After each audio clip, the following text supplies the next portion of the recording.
Robert Kiyosaki की rich dad poor dad ये सिर्फ एक किताब नहीं है, ये पैसों को देखने का एक बिल्कुल नया चश्मा है। तो चलिए आज इसी सोच को थोड़ा और करीब से समझते हैं, देखते हैं कि ये हमें क्या सिखा सकती है। बचपन से हम सब एक ही बात सुनते आए हैं ना कि भाई खूब मेहनत करो तभी कामयाब बनोगे। पर एक मिनट, क्या ये बात पूरी तरह से सच है या कहीं ये सिर्फ आधा सच तो नहीं? एक ऐसा आधा सच जो शायद हमें फाइनेंशियली आगे बढ़ने से रोक रहा हो। अच्छा, एक पल के लिए सोचिए दुनिया के सबसे मेहनती लोगों के बारे में। वो किसान जो सुबह 4 बजे उठ जाता है, वो मजदूर जो कड़ी धूप में 12-12 घंटे काम करता है, अरे वो डॉक्टर भी जो 30 साल पढ़ाई करता है और फिर भी अस्पतालों में रातें बिताता है।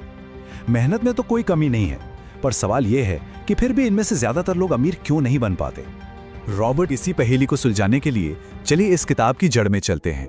इसकी शुरुआत होती है एक कहानी से, 2 पिताओं की कहानी की, जिनकी सोच भी अलग थी और जिनकी किस्मत भी। बात है 1960s के हवाई की।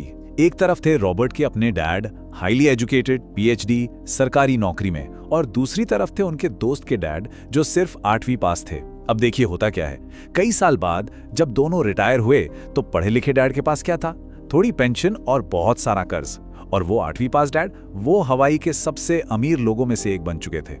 तो आप समझ रहे हैं, इस किताब का असली मकसद कोई गेट रिच क्विक स्कीम बताना नहीं है। नहीं, ये किताब हमें सिखाती है कि अमीरों की तरह सोचा कैसे जाता है। क्योंकि सच तो ये है, जब सोच बदलती है ना, तो किस्मत अपने आप बदल जाती है। तो सवाल यह है कि आखिर ये अमीरों वाली सोच है क्या? वेल, इसकी पहली सीढ़ी है उस जाल को समझना, उस अंतहीन चक्र को जिसे किताब में रैट रेस कहा गया है। एक ऐसा चक्र जिसमें ज्यादातर लोग अपनी पूरी जिंदगी दौड़ते रहते हैं।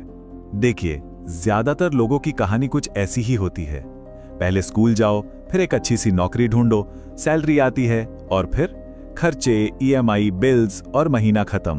फिर अगली सैलरी का इंतजार। ये चक्र बस चलता ही रहता है पूरी जिंदगी। असल में हम पैसे के लिए काम करते हैं और धीरे धीरे पैसा हम पर राज करने लगता है। और यहीं पे इस किताब का सबसे बड़ा, सबसे पावरफुल आइडिया सामने आता है। गरीब और मिडिल क्लास पैसे के लिए काम करते हैं, अमीर लोग वो पैसे से अपने लिए काम करवाते हैं। और ये फर्क सिर्फ बातों का नहीं है, ये आंकड़ों में साफ साफ दिखता है। इंडिया में ही देख लीजिए, जो टॉप 1% अमीर लोग हैं वो अपनी कमाई का करीब 40% हिस्सा ऐसी चीजों में लगाते हैं जो उन्हें और पैसा कमा कर दे। और वहीं दूसरी तरफ जो बॉटम 80% लोग हैं वो अपनी कमाई का 95% बस खर्च कर देते हैं। यही है अमीरी और गरीबी के बीच का सबसे बड़ा गैप। और इसका लेना देना इंटेलिजेंस से नहीं, माइंडसेट से है। तो इस सोच को बदला कैसे जाए? इसका एक बहुत ही सिंपल पर बहुत पावरफुल नियम है, पे योर सेल्फ फर्स्ट। मतलब जैसे ही सैलरी अकाउंट में आए, खर्चे करने से पहले सबसे पहले उसका एक हिस्सा इन्वेस्ट करें और फिर जो बचे उससे अपना महीना चलाएं। ज्यादातर लोग ठीक इसका उल्टा करते हैं और शायद इसीलिए वो कभी उस चूहा दौड़ से बाहर ही नहीं निकल पाते। तो सबसे जरूरी कॉन्सेप्ट पर आते हैं जो सही मायनों में फाइनेंशियल फ्रीडम की चाबी है। एक ऐसा सिंपल सा रूल जो हमें स्कूलों में कभी नहीं सिखाया गया। कियोसाकी के हिसाब से परिभाषा बहुत ही सीधी है। एसेट यानी संपत्ति वो चीज है जो आपकी जेब में पैसा डाले, और लायबिलिटी यानी देनदारी वो है जो आपकी जेब से पैसा निकाले। बस इतनी सी बात है। ठीक है, तो अब इन्हीं सिंपल डेफिनेशंस के हिसाब से चलिए एक बहुत बड़े मिथ को तोड़ते हैं। वो घर जिसमें हम रहते हैं, जिसे हम अपनी जिंदगी की सबसे बड़ी संपत्ति मानते हैं, क्या वो वाकई एक एसेट है? जरा इस टेबल को देखिए। अगर कोई अपने घर में खुद रहता है तो हर महीने उसके जेब से ईएमआई, मेंटेनेंस, टैक्स, इन सब चीजों के लिए पैसा बाहर जा रहा है। कियोसाकी के हिसाब से ये एक लायबिलिटी हुई। लेकिन अगर उसी घर को किराए पर चढ़ा दिया जाए और उससे हर महीने इनकम आने लगे तो वही घर एक एसेट बन जाता है। और अमीर लोग बस इसी तरह के असली एसेट्स बनाने पर फोकस करते हैं, जैसे stocks, mutual funds, rental properties या किसी बिजनेस में हिस्सेदारी।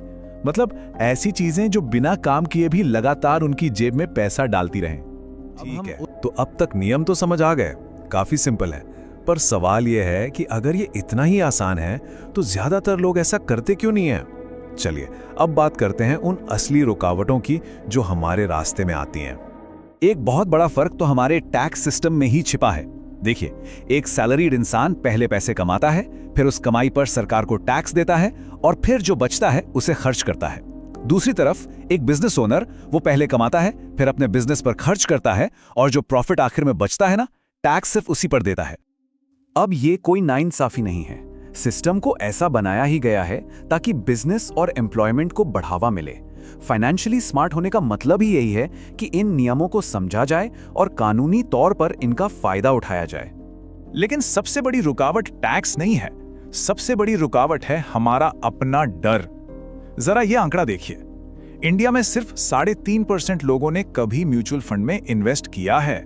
सिर्फ 3.5%। इसका मतलब क्या हुआ? यही कि 96% से ज्यादा लोग या तो डरते हैं या बस टालते रहते हैं। यही डर हमारा सबसे बड़ा दुश्मन है। 2008 का फाइनेंशियल क्राइसिस याद है, जब दुनिया भर में पैनिक था, सब लोग डर के मारे अपने शेयर बेच रहे थे।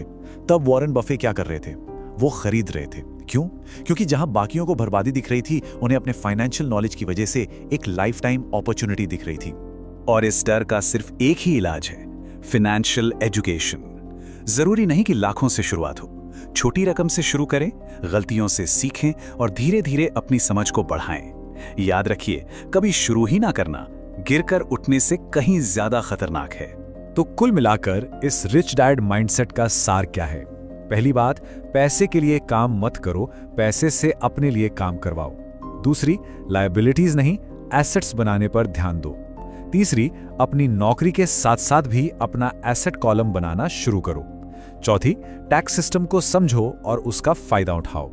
और सबसे जरूरी, पांचवी बात, फाइनेंशियल नॉलेज हासिल करके अपने डर को जीतो। देखिए, हमारे स्कूलों ने हमें नौकरी करना तो सिखा दिया, पर पैसा कैसे काम करता है ये कभी नहीं सिखाया। लेकिन कोई बात नहीं, अब ये जानकारी हमारे सामने है और एक नई शुरुआत के लिए इतना ही काफी है। तो अब सवाल सिर्फ एक है, ये सब जानने के बाद कुछ भी ना करने की, यानी फाइनेंशियली इनएक्टिव रहने की असली कीमत क्या होगी? देखिए।